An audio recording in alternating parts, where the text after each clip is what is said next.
I forgave him. We stayed together. We tried to rebuild, but something never came back. I no longer desire him. It's not that I hate him. It's not that I want to leave. It's that when he touches me, my body doesn't respond. Today I'm going to read the letter of a woman who forgave infidelity, but now faces something that makes her feel guilty. She no longer feels desire for her husband. If you've ever felt that something broke in intimacy, stay. Hello. After discovering the infidelity, I decided to stay. It wasn't an impulsive decision. There were many conversations. There were tears. There were days when I thought about leaving. There were nights when I watched my husband sleep and wondered if I could ever truly trust him again. But in the end, we decided to try. We went to therapy. We talked about what happened, why it happened, what needed to change. He changed. He became attentive, patient, present. He asked how I was feeling. He tried to rebuild my trust through small daily gestures. For months, we tried to rebuild. We started going out together again.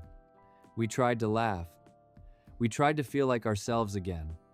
And I thought love would fix everything. I thought that if we both wanted to rebuild, everything would fall back into place. But no one talked to me about this. No one told me that love can remain. But desire doesn't always return as easily. The first time we tried to be intimate again, And my body froze. I didn't want to. But I also didn't want to reject him. Because I knew he was trying. Because I knew he was making an effort. I thought it was nerves. I thought it was fear. I thought that with time it would come back. It didn't. When he hugs me, my mind remembers. It remembers things I wish I could forget. When he touches me, images appear. Moments I never saw, but that my mind imagines. When he kisses me, I think about her, about the other woman, about the fact that he shared something that was ours with someone else. I don't want to do that. I don't want to think about it. I want to focus on the present.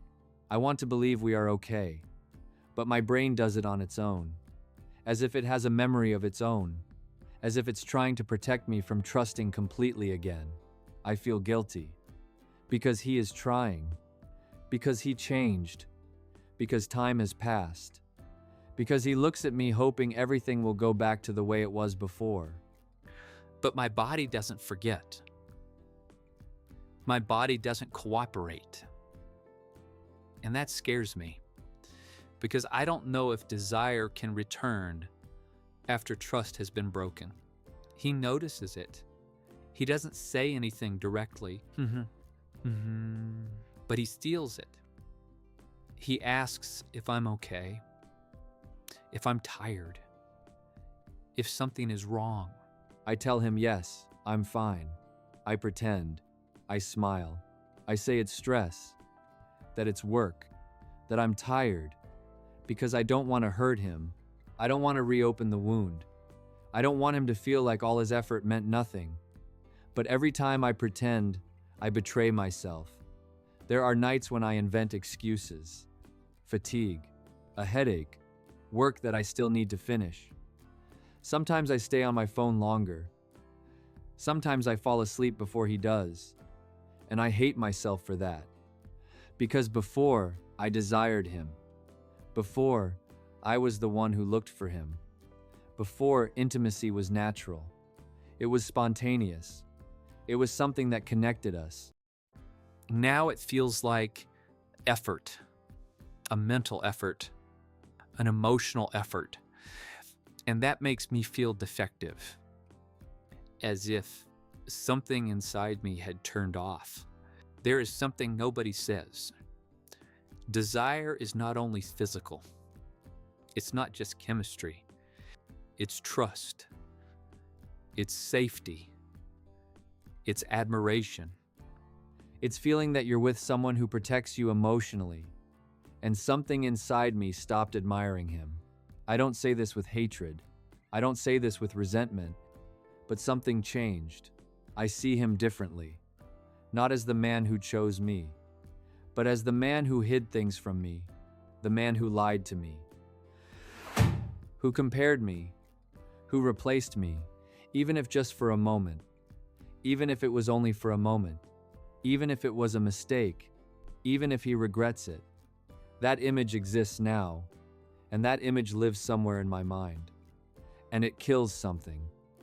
Not the affection, not the history we share, not the family, not the habits we built together, but the desire. I'm afraid this might be permanent. Afraid I will never feel the same again. Afraid my body will never respond the way it used to. Afraid he will get tired of waiting. Afraid he will begin to feel rejected. Afraid that if I can't reconnect, everything we tried to rebuild will collapse. But I'm also afraid of forcing myself to feel something that is no longer there, of forcing intimacy that doesn't come naturally. I don't want to live in a relationship without desire, but I also don't want to destroy what we have rebuilt. I feel trapped between stability and emotional truth, between what we rebuilt and what I truly feel, between the love that still exists and the desire that still hasn't returned. This topic is more common than people talk about. After infidelity, desire often decreases or temporarily disappears. And it's not a lack of love, it's protection. The body and the brain register betrayal as a threat, as a rupture of safety. And desire needs safety. It needs trust. It needs emotional coherence. When safety breaks, the body reacts, sometimes with distance, sometimes with blockage, sometimes with lack of desire. Desire is not an obligation. It doesn't activate because of promises. It doesn't activate because of guilt. It doesn't activate because it should come back. It activates when trust is restored, through consistency, through emotional safety sustained over time. And restoring trust is a long process, sometimes longer than the couple expects. Many women feel guilty for not returning to normal, but normal changed. The relationship changed. The perception changed, and that is not weakness. It is emotional impact. Now the question is not, what's wrong with me? The question is, have we truly rebuilt enough for my body to feel safe? Because desire doesn't return through pressure. It doesn't return through obligation. It returns through sustained consistency, through deep safety, through restored admiration. And if admiration was lost, that requires honest conversation, not silence. I want you to answer something with complete honesty. Can desire return after betrayal? Does desire come back with time? Or does it change forever? And if this happened to you, did you talk about it or keep it to yourself out of fear? I'm reading you. Because this is one of the most silent effects of infidelity, but not the least important. To the woman who wrote this letter, you are not broken. Your body is not betraying you. It is protecting you. But you also deserve a relationship where desire is born from trust, not obligation. If this story resonated with you, subscribe. Here we talk about what happens inside when everyone thinks it's already over.